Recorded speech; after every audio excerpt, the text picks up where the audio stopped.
Naše kampaň je koncipována pozitivně, musím říct, myslím, že negativ v naší době je dost. Poukazuje na to dobré, co ODS v Jablonci dokázala. Já jsem přesvědčen o tom, že ty věci jsou vidět, že každý, kdo jenom trošičku chce, je vidět může.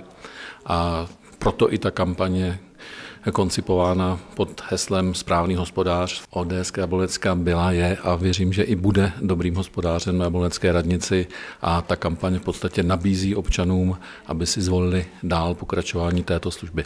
Je pravdou, že jsem jeden z nejstarších zastupitelů, co se týká počtu let. Už to je 24 let od roku 90, všechna volební období, ale myslím si, že když člověk v tom městě žije dlouhá léta, tu problematiku do určité úrovně zná, zajímá ho to, není mu to jedno, což je i můj případ, tak jsem se rozhodl, když mě bylo nabídnuto, zdali bych opět kandidoval za ODS, za žádnou jiný seskupení, tak jsem se rozhodl, že pokud voliči rozhodnou a do zastupitelstva mě zvolí, takže budu další 4 roky pracovat pro město, pro ně, s tím nejlepším vědomím a svědomím, ale člověk samozřejmě vždycky nějakou chybu udělá, ale myslím si, že i za těch 12 let na radnici, co jsem byl starostou, i zastupitelem se drtivá většina podařila, takže plusy převažují nad mínusy. Jako rodilá Jablonečačka musím konstatovat, že jsem velice spokojená s tím, jak teď momentálně s námi jedná město Jablonec a rozhodla jsem se podpořit stávající vedení města.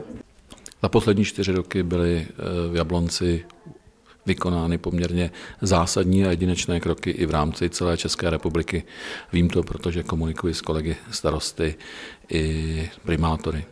To, jak se podařilo v Jablonci vyřešit financování města a splatit městský dluh, to, jakým způsobem se nám podařilo zvládnout naprosto krizovou situaci v teplárenství, je skutečně unikátní. Musím říci, že když se pohybuji po České republice, tak mě za to kolegové a všichni, kteří tomu rozumí, plácají po zádech. Ve městě doma je vždycky to trošku horší, ale pevně věřím tomu, že i většina občanů chápe to, co je pro město strategické důležité a věci, které jsou strategické méně.